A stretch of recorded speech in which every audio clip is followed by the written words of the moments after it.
बड़ी सरल सी पंक्ति हमने बचपन से पढ़ी है, आवश्यकता आविष्कार की जननी है। और अब हम अपने आसपास इतनी सारी आवश्यकताओं के साथ साथ आविष्कारों को देख रहे हैं, चाहे हमारे डेली रूटीन की बात हो या फिर हमारी मेडिकल साइंसेस की बात हो। तो जब हेल्थ शो की बात है तो आज मेडिकली कितनी एडवांसमेंट हुई है, आविष्कार कितने जुड़े हैं, स्पेशली जब हम रोबोटिक्स की बात करते हैं या फिर हम फ्यूचरिस्टिक अप्रोच की बात करते हैं, सर्जरीज की बात करते हैं, तो ये कहां तक पहुंची है। आज कुछ इसी विषय में हम आपके साथ एक नया अध्याय जोड़ रहे हैं। नमस्कार, मैं निधि हूं आपके साथ और आज के इस कार्यक्रम में हमारे साथ हमारे एक्सपर्ट डॉक्टर जुड़े हैं, additional professor doctor Harjeet Singh ji, जो कि department of GI surgery HPB liver transplant. सब इतने सारे शब्द ऐसे हैं और जब हमने शुरुआत की आवश्यकता से, फिर हमने बात की रोबोटिक और फ्यूचरिस्टिक स्टडी से, और अब जब बात आती है, मैं अपने दर्शकों को बताना चाहूंगी कि आज हम पाचन तंत्र से रिलेटेड जो सर्जरीज हैं उसके रिगार्डिंग इस चैप्टर की शुरुआत कर रहे हैं। तो अगर वो भी आपसे कोई सवाल पूछना चाहते हैं तो वो जरूर, आपकी परमिशन है कि कोई भी सवाल पूछ सकते हैं। तो हमारा फोन नंबर है 0172269037, यानी कि 26,937, और आगे आप कोड लगाएंगे 0172, और ये नंबर आपको हमारी स्क्रीन पर भी आप देख सकते हैं। यस सर, सबसे पहले आपका वेलकम है आज के इस कार्यक्रम। थैंक यू, धन्यवाद। आपके इस जुड़ाव के साथ, इस कार्यक्रम के साथ हमारे दिमाग में, हमारे दर्शकों के दिमाग में बड़े सारे सवाल होंगे। तो सबसे पहला सवाल मेरा यही है कि रोबोटिक और फ्यूचरिस्टिक जब हम अप्रोच की बात करते हैं, मेडिसिन की बात करते हैं, सर्जरीज की बात करते हैं, तो उसकी कुछ सालों से हमें जरूरत आन पड़ी है, तो इसके पीछे के कारण क्या है? जैसे आपने पहले भी बताया कि आवश्यकता ही आविष्कार की जननी है। तो वही है, जब हमारी पहले ओपन सर्जरीज करते थे, जब हम आउटकम कैसे निकले, तो उसमें से हमने एक आउटकम देखा कि एक लेवल पर जाकर हम यही आउटकम दे सकते हैं जी। उसके बाद हमने ओपन सर्जरी में क्या होता है कि बड़ा चीरा लगता है, उसकी अपनी प्रॉब्लम्स है, अपनी कॉम्प्लिकेशन है। तो ग्रेजुअली लैप्रोस्कोपी आई, जिसमें छोटे चीरों के साथ में सर्जरी की गई, तो उसके अपने एडवांटेजेस थे। तो फिर एक नई इन्वेंशन कहेंगे या एक बहुत बड़ी इन्वेंशन कहेंगे, जिसमें रोबोट आया। तो सर्जरीज को प्रिसाइज बनाने के लिए, सर्जरीज को लेस कॉम्प्लेक्स बनाने के लिए आई थिंक रोबोट का बहुत बड़ा हाथ है इस सफर की ओर। अब आगे बढ़े, मैं इसलिए थोड़ी सी इम्पेशेंट दिख रही हूँ क्योंकि हमारे साथ एक कॉलर कनेक्ट हो गए हैं, वो भी पंजाब में फाजिलका से है, जसपाल सिंह जी, और उनका इससे जुड़ा हुआ एक सवाल भी हमारे साथ है। जी जसपाल सिंह जी, आपका स्वागत है आज के कार्यक्रम में। नमस्कार। हाँ जी, नमस्कार मैम। जसपाल जी, आप अपना सवाल पूछ सकते हैं। हमारे साथ डॉक्टर हरजीत सिंह जी हैं। हाँ जी, सत श्री अकाल डॉक्टर साहब। सत श्री अकाल जी। सर हम ना, हमारी उम्र है 28 ईयर जी जी, ਤੇ ਮੈਨੂੰ ਬਚਪਨ ਤੋਂ ਹੀ ਮਤਲਬ ਕਬਜ਼ ਦੀ ਸਮੱਸਿਆ ਹੈਗੀ ਹੈ ਜੀ ਜੀ ਜੀ। ਤੇ ਮਤਲਬ ਮੈਂ ਸਾਰੇ ਫਾਰਮੂਲੇ ਯੂਜ਼ ਕਰ ਲਏ, ਕਰੀਮਾਂ ਫਿਨ, ਪੇਟ ਸਫਾ, ਈਸਬਗੋਲ ਜੀ ਜੀ। ਮਤਲਬ ਕੇਰਾਂ ਫਰਕ ਪੈ ਜਾਂਦਾ, ਚਲੋ ਜਿੰਨਾ ਚਿਰ ਮਤਲਬ ਆਪਾਂ ਲੈਨੇ ਆ ਸਾਰੀਆਂ, ਜਿਵੇਂ ਬੰਸਾਰੀ ਤੋਂ ਲੈ ਕੇ ਸਰਨਾ, ਸੌਂਫ, ਆਂਵਲਾ ਤੇ ਤ੍ਰਿਫਲਾ, ਸਭ ਕੁਝ ਯੂਜ਼ ਕਰਕੇ ਵੇਖ ਲਿਆ, ਮਤਲਬ ਪ੍ਰੋਬਲਮ ਮਤਲਬ ਹੋ ਹੀ ਨਹੀਂ ਸਹੀ। ਮਤਲਬ ठीक है, इसका मैनू पक्का इलाज दसो, मतलब कारण की है, मैं मतलब की टेस्ट करवावां। क्यों ਆਪਾਂ ਕਹੀਏ ਕਿ ਆਪਾਂ ਬਿਲਕੁਲ ਸਟੀਕ ਇਲਾਜ ਹੁਣ ਫੋਨ ਤੇ ਮਤਲਬ ਟੀਵੀ ਤੇ ਦੱਸ ਦਿਆ ਬਹੁਤ ਮੁਸ਼ਕਿਲ ਹੈ, ਠੀਕ ਹੈ। ਤੇ ਆਈ ਥਿੰਕ ਇਹਦੇ ਵਾਸਤੇ ਤੁਹਾਨੂੰ ਇੱਕ ਵਾਰੀ ਤੇ ਵਿਜ਼ਿਟ ਕਰਨਾ ਪਏਗਾ, ਜੋ ਵੀ ਸਪੈਸ਼ਲਿਸਟ ਹੈ, ਇਹਦੇ ਗੈਸਟਰੋ ਦੇ ਸਪੈਸ਼ਲਿਸਟ ਹੈ, ਉਹਨਾਂ ਨੂੰ ਇੱਕ ਵਾਰੀ ਮਿਲਣਾ ਪਏਗਾ। ਕਈ ਵਾਰੀ ਇਹ ਪ੍ਰੋਬਲਮ ਕਈ ਵਾਰੀ ਇੰਨੀ ਸਿੰਪਲ ਨਹੀਂ ਹੁੰਦੀ ਕਿ ਆਪਾਂ ਦੁਕਾਨ ਤੋਂ ਦਵਾਈ ਲੈ ਲਈਏ ਔਰ ਉਹਦਾ ਨਾਲ ਉਹਦਾ ਇਲਾਜ ਹੋ ਜੇ, ਠੀਕ ਹੈ। ਕਈ ਵਾਰੀ ਇਹਦੇ ਅੰਦਰ ਦੇ ਕਾਰਨਾਂ ਦਾ ਪਤਾ ਕਰਨਾ ਪੈਂਦਾ ਹੈ। ਜੇ ਤੁਹਾਡਾ ਹਾਂ, ਤੇ ਉਹਦੇ ਵਾਸਤੇ ਥੋੜੀ ਜਿਹੀ ਇਨਵੈਸਟੀਗੇਸ਼ਨ ਜ਼ਿਆਦਾ ਕਰਨੀਆਂ ਪੈਂਦੀਆਂ ਨੇ, ਦੇਖਣਾ ਪੈਂਦਾ ਹੈ। ਉਹ ਸਭ ਕਰਨ ਤੋਂ ਬਾਅਦ ਹੀ ਫਾਈਨਲੀ ਦੱਸ ਸਕਦੇ ਹਾਂ ਕਿ ਇਹਦਾ ਸਟੀਕ ਇਲਾਜ ਕੀ ਹੋਏਗਾ। ਤੇ ਮੇਰੀ ਸਲਾਹ ਇਹ ਹੈ ਕਿ ਤੁਸੀਂ ਆਓ, ਇੱਕ ਵਾਰੀ ਮਿਲੋ, ਕਿਸੇ ਵੀ ਅੱਛੇ ਗੈਸਟਰੋ ਸਰਜਨ ਜਾਂ ਗੈਸਟਰੋਐਂਟਰੋਲੋਜਿਸਟ ਜਾਂ ਜਨਰਲ ਸਰਜਨ ਨੂੰ ਮਿਲੋ, ਤਾਂ ਕਿ ਇਹਨੂੰ ਇਨਵੈਸਟੀਗੇਟ ਕੀਤਾ ਜਾ ਸਕੇ। ਹਾਂਜੀ, ਕਿਉਂਕਿ ਮੈਡੀਸਨ ਲੈ ਕੇ ਤਾਂ ਕੇਰਾਂ ਫਰਕ ਪੈ ਜਾਂਦਾ ਜਿੰਨਾ ਟਾਈਮ ਆਪਾਂ ਲੈਨੇ। ਬਿਲਕੁਲ ਬਿਲकुल जी। तो उदू बाद फिर हो ਜਾਂਦਾ, ਫਿਰ ਤਾਂ ਮੈਡੀਸਨ ਤਾਂ मतलब सारी उम्र तो ले भी नहीं सकता। हाँ हाँ, बिल्कुल बिल्कुल। जसपाल जी, आपको आपके सवाल का जवाब मिल गया होगा, और सबसे ज्यादा जरूरी ये है कि आप एक्सपर्ट डॉक्टर विशेषज्ञ से आप जरूर मिले, यही हमारी एक रिक्वेस्ट भी है दूरदर्शन के माध्यम से, आज के इस कार्यक्रम के माध्यम से, क्योंकि हम बहुत सी दवाइयां हम पंसारी की दुकान से या मेडिकल स्टोर से जाके हम ले रहे हैं, लेकिन हमने सबसे जरूरी अपने डॉक्टर से कंसल्ट करना, वो हम सबसे जरूरी भूल गए। और आज मैं भी आपको बताना चाहूंगी, हमारे साथ additional professor doctor Harjeet Singh ji हैं, जो कि हैं department of GI HPB liver transplantation. Sir, एक बहुत बड़ी रिस्पॉन्सिबिलिटी होती है, जैसे हमने शुरुआत ही की थी इस बारे में कि इसकी ज़रूरत आन पड़ी शुरुआत में, फिर नॉर्मल सर्जरी में लेप्रोस्कोपी आपने मेंशन किया, फिर रोबोटिक्स की तरफ हम आगे बढ़े। तो क्या ये ही एक सॉल्यूशन है या सर्जरीज नॉर्मल भी चलती रहेंगी और रोबोटिक भी? सो आई थिंक ये भी अच्छा क्वेश्चन है कि खाली रोबोट सबको रिप्लेस कर देगा क्या? हाँ। तो ऐसा नहीं है। हर बीमारी का इलाज रोबोट नहीं है। तो रोबोट ने हमारी बहुत सारी सर्जरीज को आसान कर दिया, उसको प्रिसाइज कर दिया, लेकिन ओपन सर्जरीज का अपना रोल है, जहाँ पर उनको रिप्लेस नहीं किया जा सकता किसी भी टेक्नोलॉजी से आज की डेट में। मुझे नहीं पता आज से 50 साल बाद या 20 साल बाद क्या होगा, हो सकता हो जाए। आज की तारीख में कुछ इंडिकेशन है जिसमें ओपन भी रहेंगी, जिसमें लैप्रोस्कोपी भी रहेंगी, और एक ग्रुप ऑफ सर्जरी है जिसमें रोबोट का से बेनिफिट है as compared to laparoscopy and open surgery. क्योंकि हमेशा ह्यूमन ब्रेन, एक्सपर्ट ब्रेन तो बहुत जरूरी है। वो तो मशीन्स हैं जिसको आप इंस्ट्रक्शन दे सकते हैं। आई थिंक ये भी हमें बहुत क्लियर होना चाहिए रोबोट का मतलब क्या है। तो रोबोट का मतलब ये नहीं है कि हमने रोबोट को छोड़ दिया और उसने ऑपरेशन कर दिया। तो रोबोट एक मशीन है जिसका 100% कंट्रोल सर्जन के पास रहता है।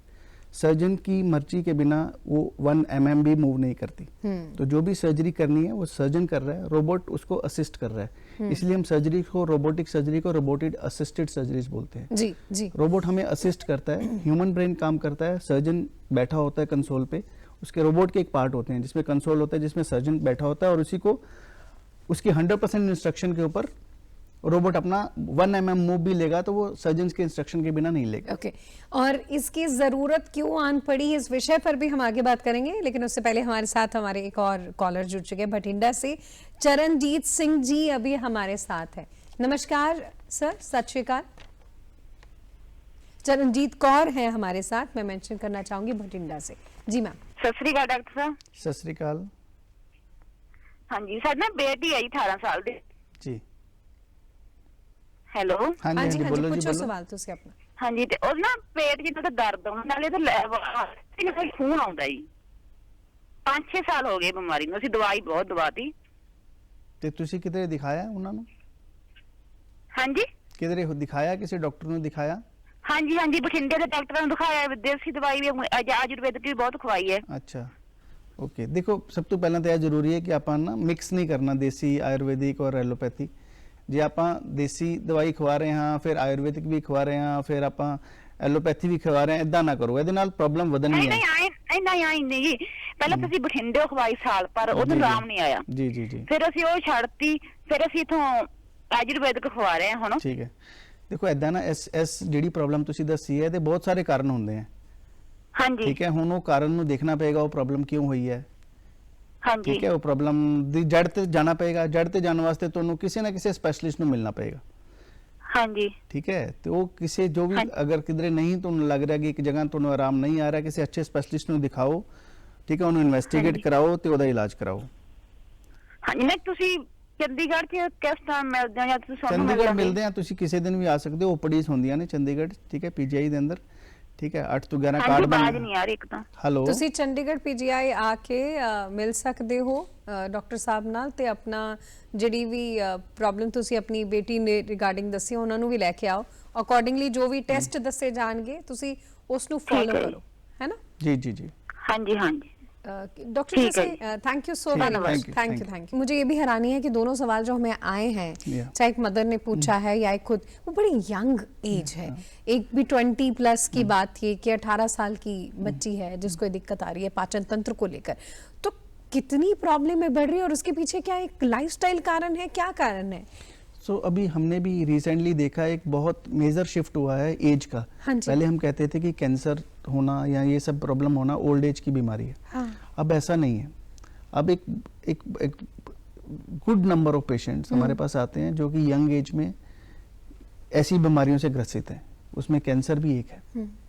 तो अब उसका कारण तो मल्टीपल कारण हैं। आई थिंक लाइफस्टाइल ही सबसे, आज जो सबसे बड़ा चेंज हुआ है वो तो लाइफस्टाइल ही हुआ है, हमारा खाना पीना हुआ है, हमारा पॉल्यूटेड फूड है, वो सब आई थिंक वो एक मेजर कारण है। बट हम कहीं हमने किसी चीज़ को पिन पॉइंट कर लिया कि इसकी वजह से ही ये सब कुछ हो रहा है, वैसा मुश्किल है। आई थिंक थोड़ा टाइम लगेगा, थोड़ा और रिसर्च करनी पड़ेगी, ग्राउंड लेवल पे जाके रिसर्च करनी पड़ेगी, देखना पड़ेगा कि ये सब जो कैंसर और ये सब कुछ बढ़ रहा है, यंग एज में बढ़ रहा है, उसका क्या कारण है।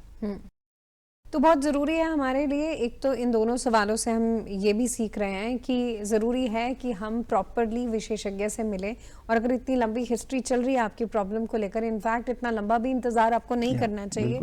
आप जल्द से जल्द अपने एक्सपर्ट डॉक्टर को मिलेंगे तो बहुत सी ऐसी प्रॉब्लम्स हैं जिसको हम स्टेज 1 पर या शुरुआत में ही ठीक कर सकते हैं। अगर आप भी सवाल पूछना चाहते हैं तो 0172269037 ये नंबर हम अपनी स्क्रीन पर भी शेयर कर रहे हैं और आपके साथ दूरदर्शन के माध्यम से शेयर भी किया गया है। अगर आपके भी सवाल हैं जो कि पाचन तंत्र से रिलेटेड है, और क्योंकि आज हमारे साथ एक्सपर्ट डॉक्टर हैं जो कि रोबोटिक्स और जो एडवांस हम सर्जरीज की या फिर फ्यूचरिस्टिक स्टडी अगर हम बात करें सर्जरीज की, तो उसके विषय में आज हम बात कर रहे हैं। तो सर आप जैसे एक्सप्लेन कर रहे थे कि बहुत ज़्यादा ज़रूरत इसकी आन पड़ी, और आपने कहा कि ये कंप्लीट रिप्लेस कर ही नहीं सकता ह्यूमन को, क्योंकि दिमाग डॉक्टर्स का है, एक्सपर्ट्स का है और वो सर्जरी कर रहे हैं। तो क्या सभी जगह पर उसका ये रिप्लेसमेंट हो जाएगा? क्योंकि हो सकता है कि कोई ये सवाल भी आए कि मेरी एक सर्जरी नॉर्मल मैंने डॉक्टर से कराई है और मेरे को क्या अब हर सर्जरी को रोबोटिक ही कराना चाहिए, उसका क्या आप कहना चाहेंगे? ऐसा नहीं है, ऐसा नहीं है कि अगर पहले सर्जरी रोबोटिक हुई है तो दूसरी सर्जरी भी रोबोटिक होगी, ऐसा तो नहीं है। तो मिक्स एंड मैच किया जा सकता है, बट डेफिनेटली ऐसा होता है कि अगर पहली सर्जरी ओपन हुई होती है तो सेकंड सर्जरी लैप्रोस्कोप से करना या रोबोट से करना थोड़ा डिफिकल्ट होता है। But now technologies are there, experts हैं जो कि पहले होता था कि अगर ओपन हो गया तो लैब कर ही नहीं सकते, अब ऐसा नहीं है।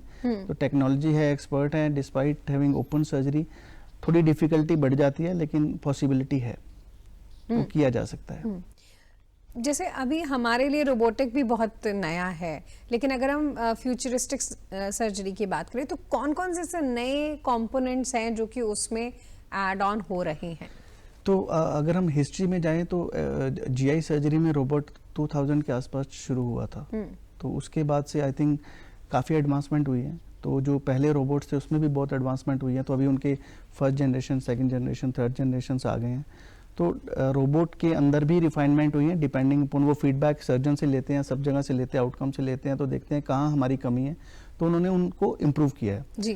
तो इम्प्रूव बहुत कुछ चीज़ें इंटीग्रेट हुई हैं उसमें। एक तो लाइक एआई इंटीग्रेशन हुई है, रोबोट के अंदर भी एआई की इंटीग्रेशन हुई है। तो बहुत सारी चीज़ें जो हम सिर्फ हमारे ब्रेन से हम सोचते ही थे कि हमने सपोज हमने लिवर को रिसेक्ट करना है, एक लिवर का सर्जरी करना है, लिवर का एक पार्ट निकालना है, डिजीज पार्ट निकालना है, तो उसके लिए हमें एनाटॉमिकल नॉलेज होती थी कि हमें इस हिस्से का, लिवर का हिस्सा निकालना है और ये हमने छोड़ना है।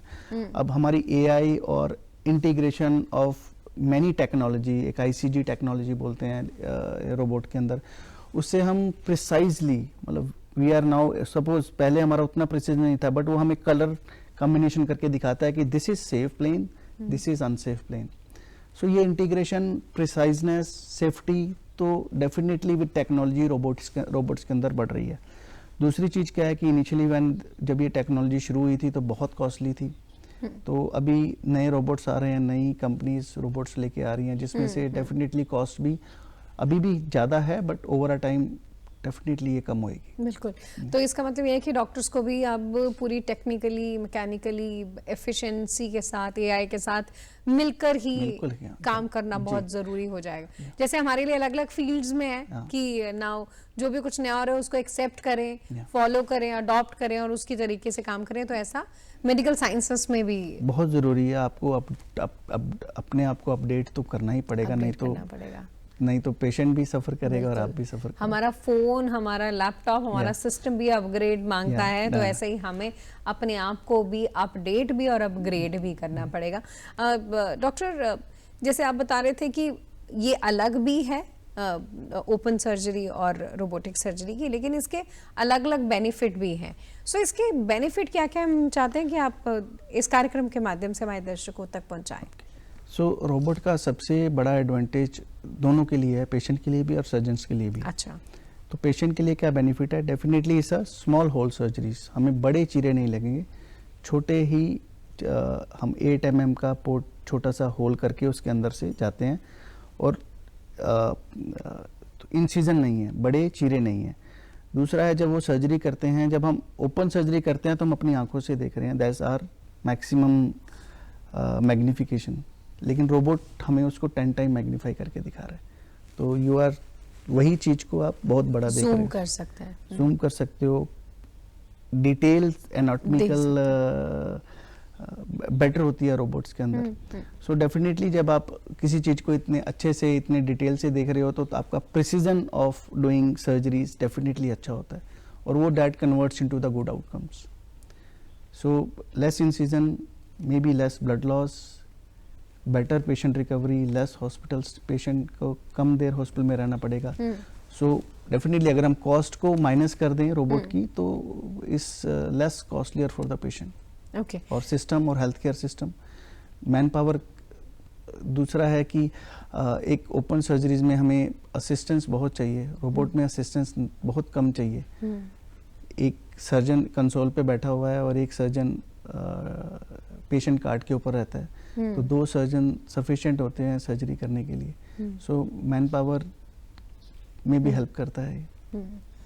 तो आपने बताया कि कितने इसके फायदे भी हैं, जैसे एक्यूरेसी से लेकर रिकवरी से लेकर ब्लड लॉस, चीरा, वो सब चीज़ें ऐसी हैं जो कि हमारे दर्शक इस कार्यक्रम के माध्यम से जान पा रहे हैं कि कितना ज़्यादा एफिशिएंसी के साथ जोड़ते हैं। आपने एक बीच में हल्का सा मेंशन किया था, it could be a little expensive हो सकती है ये, तो क्या बहुत ज़्यादा एक्सपेंसिव होती है, अफोर्ड नहीं कर सकता हम इंसान? आज अफोर्ड तो आई थिंक अगर हम ओपन से कंपेयर करें या लैब से कंपेयर करें, एक्सपेंसिव तो ये डेफिनेटली है, बिकॉज जो कंपनी इसके इंस्ट्रूमेंट्स बनाती है उन इंस्ट्रूमेंट्स की कॉस्ट काफ़ी ज़्यादा है, और अल्टीमेटली वो पेशेंट को भी बेयर करनी पड़ते हैं या हेल्थ केयर सिस्टम को बेयर करनी पड़ती है। तो आई थिंक अभी कंपटीशन आएगा बिटवीन द कंपनीज, तो कॉस्ट कम होगी ओवर अ टाइम। तो चुनौतियां भी आप इसके साथ पैरेलल देखते हैं, क्योंकि पीजीआई में तो बहुत सारी एडवांस चीज़ें हैं, अगर बाकी कंपैरिजन में हम देखें प्राइवेट या सो पीजीआई में डेफिनेटली ये अगर हम बाहर से कंपेयर करें तो पीजीआई में ये कॉस्ट इफेक्टिव अभी भी है, पेशेंट को उतना कॉस्ट नहीं पड़ता जितना प्राइवेट में पड़ता है, क्योंकि कुछ ना कुछ पीजीआई के सर्जरीज के अपने खर्चे बहुत कम हैं, तो monetary wise still is much better in PGI. अगर हम और इनफैक्ट बहुत सारी गवर्नमेंट पॉलिसीज भी हैं जिसके साथ आप इसके लेस एक्सपेंसिव मोड के साथ भी जोड़ सकते हैं। अभी हमारे साथ कुछ वीडियो बाइट्स भी आई हैं डॉक्टर, अब हम कुछ आपको वीडियो बाइट्स के साथ भी जोड़ना चाहेंगे। वो क्या सवाल लेकर आए हैं आपने?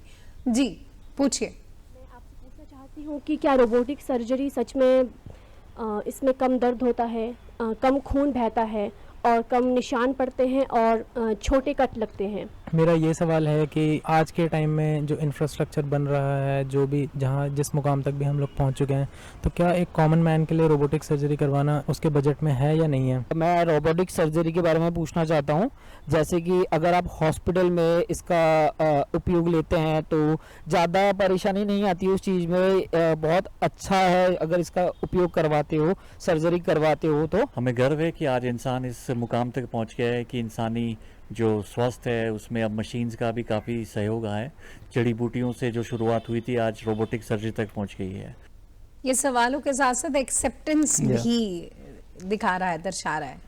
तो आई थिंक जो पहला सवाल था उनका कि कम पेन होता है, कम ब्लड लॉस होता है, तो डेफिनेटली जैसे मैंने पहले भी बताया तो मेंशन किया कि ये तो डेफिनेटली एडवांटेज तो है, तभी ये टेक्नोलॉजी इतनी एडवांस हुई है। तो जो टेक्नोलॉजी में एडवांटेज नहीं होती वो वापस चली जाती है। सो ब्लड लॉस कम होता है, इंसिजन छोटे होते हैं और पेन कम होता है, अर्ली रिकवरी होती है।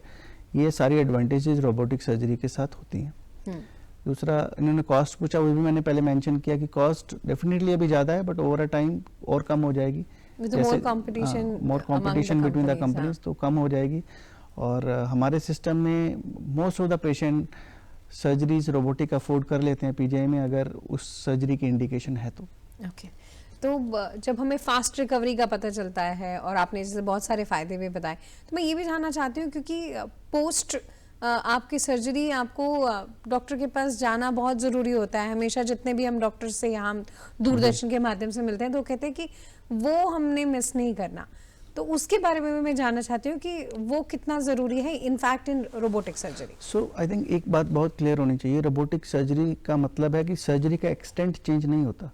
अंदर से जो हमने ऑर्गन निकालना है वो हम उतना ही निकालेंगे, अंदर जो जोड़ लगाना है वो भी उतना ही लगेगा। तो बस चीरा छोटा हुआ और प्रिसीजन के साथ में वो जो भी हमने अंदर जोड़ लगाए वो परफेक्टली लगे। तो जो अंदर चेंजेस हुए हैं बॉडी के अंदर वो ओपन में भी वही चेंज होते हैं, लैप्रोस्कोपी में भी वही चेंज होते हैं और रोबोट में भी चेंज होते हैं। तो उसका फॉलो अप तो करना ही पड़ेगा। तो फॉलो अप के बिना, फॉलो अप रोबोट का मतलब ये नहीं है कि अब हम रोबोट हो गया तो हम नहीं डॉक्टर के पास जाएंगे। तो जो बीमारी, अगर कैंसर की सर्जरी किया तो हमें देखना ही पड़ेगा दोबारा कैंसर तो नहीं आ रहा। अगर हमने कुछ रिकंस्ट्रक्शन की है बॉडी के अंदर तो हमें देखना ही पड़ेगा कि जो जोड़ लगे हैं वो ठीक से काम कर रहे हैं कि नहीं कर रहे हैं। तो प्रोसेस वो ही हमने फॉलो करना है, सर्जरी आपकी चाहे किसी भी तरीके से हो। अच्छा डॉक्टर, अभी सर्जरी की बात हो रही है तो मैं एक मेंशन करना चाहूँगी कि इस बारे में एक बात होती रही है कि एक बहुत यंग 30 की उम्र में कोई पेशेंट थे आपके पास आए और उनकी पेनक्रियास 50% तक डैमेज हो चुकी थी। उनके लिए तो ये मिराकल था, मिराकल के लिए समवेयर जिम्मेदार आप थे और उसके लिए शायद रोबोटिक सर्जरी भी थी, लेकिन हम जानना चाहते हैं क्योंकि होप को जगाता है दर्शकों में। सो आई थिंक कैसे हुआ ये हम बात कर रहे थे कि रोबोटिक सर्जरी की अगर हम इंडिकेशन देखें तो मुझे बहुत एग्जैक्टली पेशेंट नहीं याद आ रहा है, बट डेफिनेटली पेनक्रियाज पीजीआई के अंदर एक बहुत हाई वॉल्यूम सर्जरीज है जिसके अंदर बहुत सारी प्रॉब्लम्स हो सकती हैं। मे भी हो सकता है जैसे आप कह रहे हैं 50% पेनक्रियाज खराब था, तो क्रॉनिक पेनक्रियाटाइटिस एक बीमारी होती है जिसके अंदर पेनक्रियाज खराब हो जाता है और उसकी रिकंस्ट्रक्शन के बहुत सारे तरीके होते हैं जो पीजीआई में रूटीनली ये सर्जरीज रेगुलरली की जाती हैं और अच्छे रिजल्ट्स के साथ की जाती हैं। सो पेनक्रियाज एक ऐसा ऑर्गन है जिसमें robotic is a very good tool, क्योंकि वो जिस जगह पर लोकेटेड है और उसके लिए जो हमने प्रिसाइजली उसकी सर्जरी करनी है, रोबोट की विजन, रोबोट की प्रिसीजन और रोबोट की फाइन मूवमेंट्स के साथ में वो सर्जरी का ईज बढ़ाता है, सर्जरी का प्रिसीजन बढ़ाता है और डेफिनेटली आउटकम को इंक्रीज करता है। सो ये सर्जरीज रेगुलरली होती हैं और विद गुड आउटकम होती हैं और रोबोट का डेफिनेटली आई थिंक पेनक्रियाज एक ऐसा ऑर्गन है जिसके अंदर robot has a added advantage over laparoscopy and open surgery. Doctor, अभी हमारे साथ इन बातों के साथ साथ फरीदकोट से हमारे साथ हमारे एक लिसनर जुड़ गए हैं। कॉलर हमारे साथ अभी कनेक्टेड है फरीदकोट से। हाँ जी, नमस्कार जी, क्या नाम है आपका?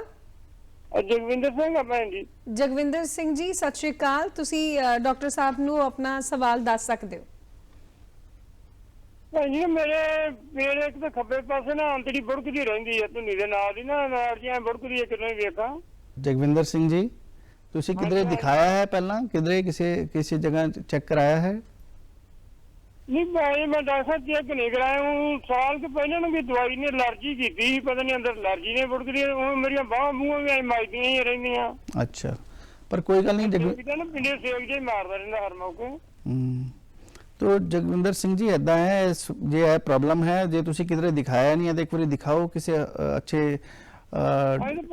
पहले फरीदकोट दवाई खाधी जो मैं पहले ना मैंने एक साल पहले सारे पिंड आग लगन लग पैंदी लत्तां लैके बाह नूं आ मचन लग पैंदा ते मैं बहुत कोट ही विखाया मुक्तसर की दिन पता लगा मेडिकल वाले ने फिर मेरा रोग फड़िया। ठीक है, वो कहते कि चीज ने एलर्जी कीती है। जी जी जी। ਤੇ ਇਸ ਜਿਹੜੀ ਤੁਸੀਂ ਪੇਟ ਵਾਲੀ ਪ੍ਰੋਬਲਮ ਦੱਸ ਰਹੇ ਹੋ ਇਹਦੇ ਵਾਸਤੇ ਵੀ ਤੁਸੀਂ ਕਿਧਰੇ ਦਿਖਾ ਸਕਦੇ ਹੋ, ਅੱਛੇ ਡਾਕਟਰਸ ਨੂੰ ਕਿਸੇ ਨੂੰ ਮਿਲੋ, ਦਿਖਾਓ।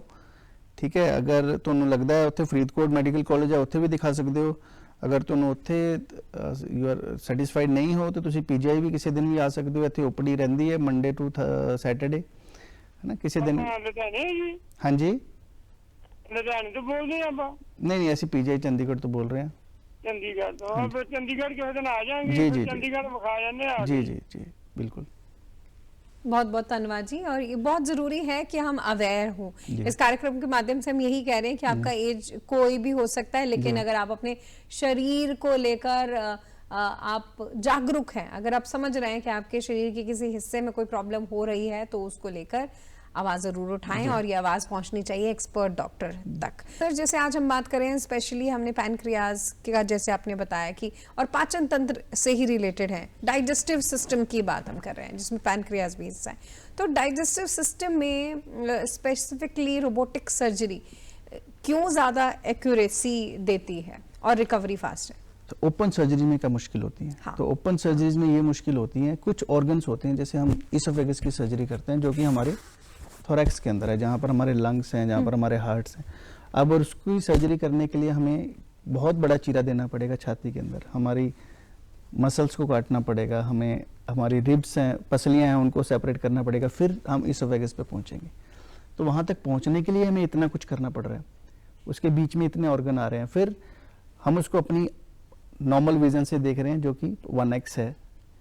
सो ये प्रॉब्लम्स है, ये सारी प्रॉब्लम्स को सॉर्ट आउट रोबोट और लेप्रोस्कोपी, डेफिनेटली ओपन के बाद लेप्रोस्कोपी आई जिसके अपने एडिड एडवांटेज थे, जिसमें हम छोटे छोटे होल के साथ में उसी ऑर्गन में बिना ज़्यादा डैमेज किए वहाँ तक पहुँच जाते हैं, और उसमें भी मैग्निफिकेशन होती है but not as good as जैसी रोबोट के अंदर होती है। तो अगर हम बहुत छोटे स्पेस में जाना है, वहाँ पर जाकर हमने प्रिसाइज सर्जरीज करनी है, तो रोबोट का एडवांटेज है। ओके सर, मैं साथ साथ चाहूँगी आप एक बार हमारे दर्शकों को ये भी बताएं कि लेप्रोस्कोपिक सर्जरी और रोबोटिक सर्जरी में क्या फ़र्क है, ताकि वो इस प्रोसेस को थोड़ा और अच्छे से समझ पाए। तो I think the major difference is robotic surgeries में जो हम चीरा देते हैं और लेप्रोस्कोपी में चीरा देते हैं वो लगभग बराबर होता है। अच्छा। तो बाहर चीरे में बहुत ज़्यादा फर्क नहीं होता, मे बी एक कुछ mm का फर्क होता है।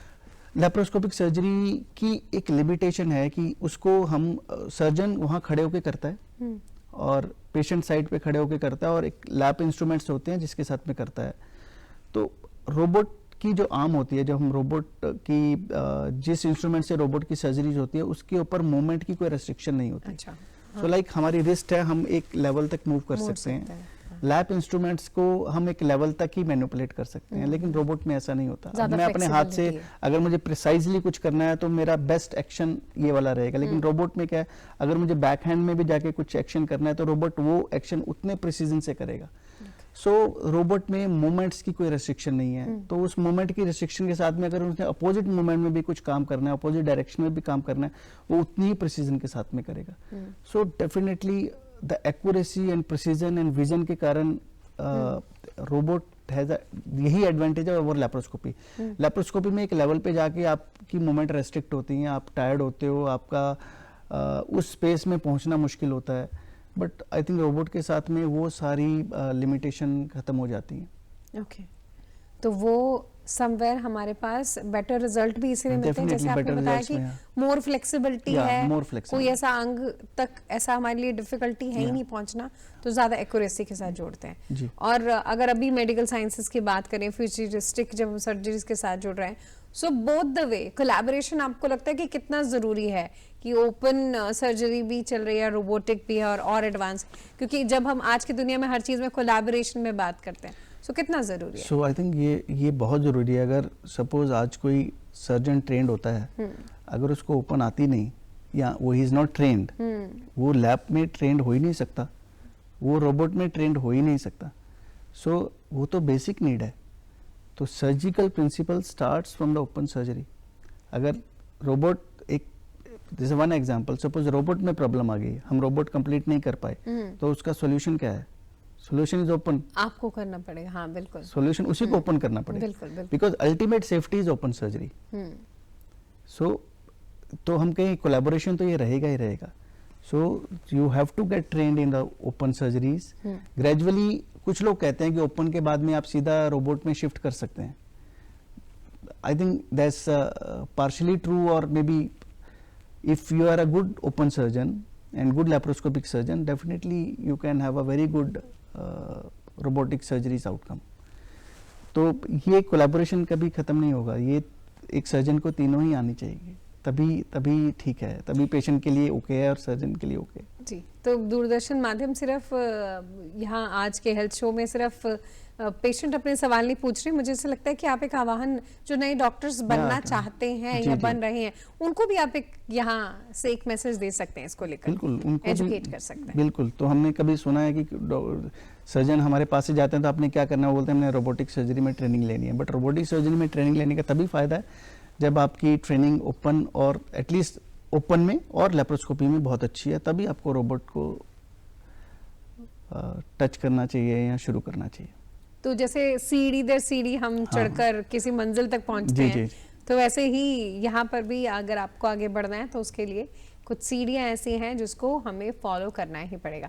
अच्छा सर, एक सवाल मेरा आपसे ये है कि जब ये सर्जरी होती है तो ये क्या बहुत क्विक होती है टाइमिंग वाइज भी, या फिर उसमें उतना ही वक्त लगता है? सो आई थिंक अगर हम यही वेरी करती है, वेरी कर सकती है surgery to surgery, difficulty to difficulty, but more or less जो एक्सपीरियंस सर्जन्स होते हैं वो लैप्रोस्कोपी और रोबोटिक का टाइमिंग को मैच कर देते हैं over a time. But in the beginning robot surgeries का टाइमिंग थोड़ा सा ज़्यादा लगता है as compared to open surgeries और lap surgeries. But over a time I think surgeons जब वेल ट्रेंड हो जाते हैं दोनों सर्जरीज में तो इज इक्वल।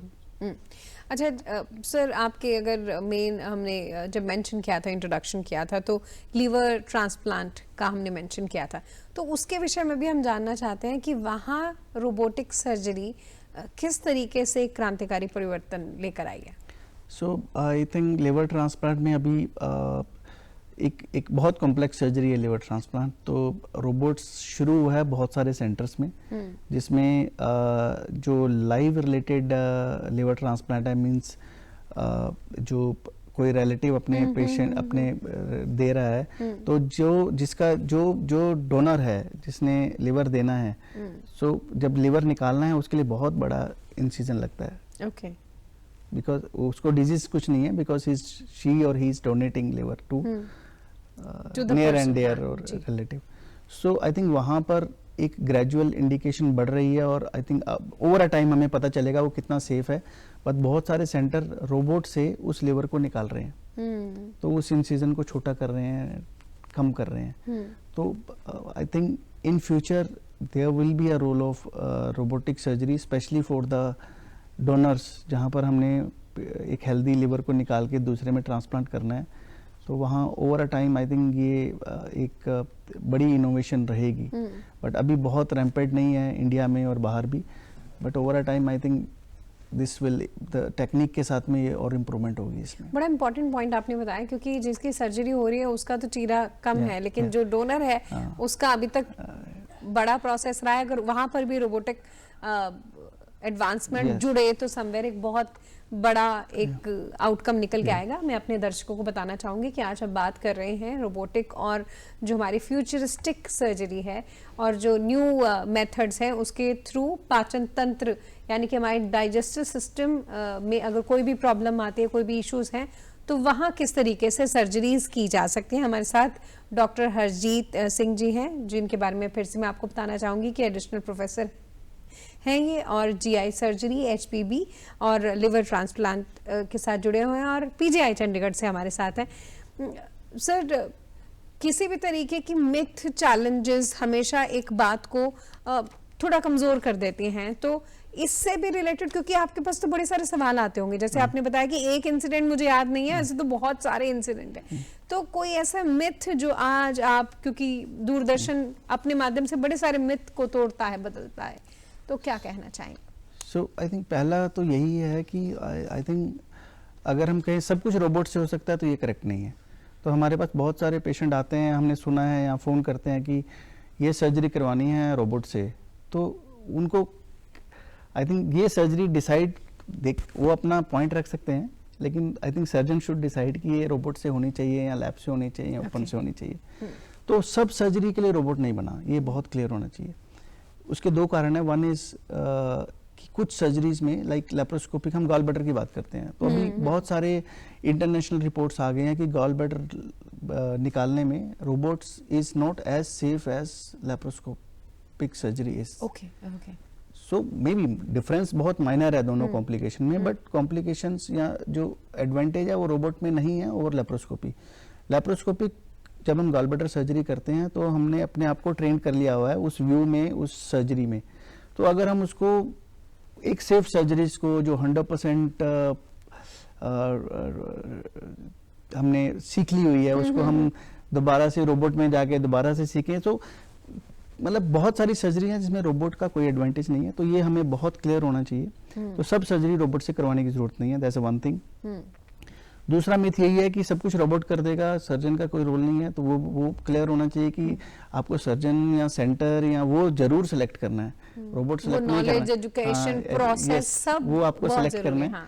तो क्योंकि अल्टीमेटली आपका बात सर्जन से ही करनी है, कुछ प्रॉब्लम होती है या कुछ भी होता है तो वो the surgeon is responsible for this. और जो पुराने मेथड हैं, ओपन सर्जरी है, उसी के ही स्टेप से निकल के आप somewhere laparoscopy and robotic surgery तक पहुंचेंगे। जी जी। तो बहुत कुछ ऐसा है इस कार्यक्रम में, इस एपिसोड में, जो कि हमारे लिए सीखने योग्य भी है, समझने योग्य भी है, और उसको शेयर भी हम जरूर करें। इस कार्यक्रम को आप हमारे सैटेलाइट चैनल के साथ भी देखेंगे और देख भी रहे हैं, और हमारे यूट्यूब चैनल के साथ यानी कि डीडी चंडीगढ़ के साथ जुड़ेंगे, डीडी हरियाणा और डीडी पंजाबी हमारे सैटेलाइट चैनल के साथ भी आप इसे देख सकते हैं। और हमारा OTT प्लेटफॉर्म इसे भी जरूर डाउनलोड कीजिए। वेव्स के थ्रू भी आप ऐसे ही कार्यक्रमों के साथ जरूर जुड़ेंगे जो कि शिक्षाप्रद भी हैं और आपको एक अच्छी सेहत के साथ भी जोड़ रहे हैं। नमस्कार। आज के इस कार्यक्रम में अपना साथ देने के लिए मैं तहे दिल से आपका धन्यवाद कहती हूँ। धन्यवाद डॉक्टर। Thank you.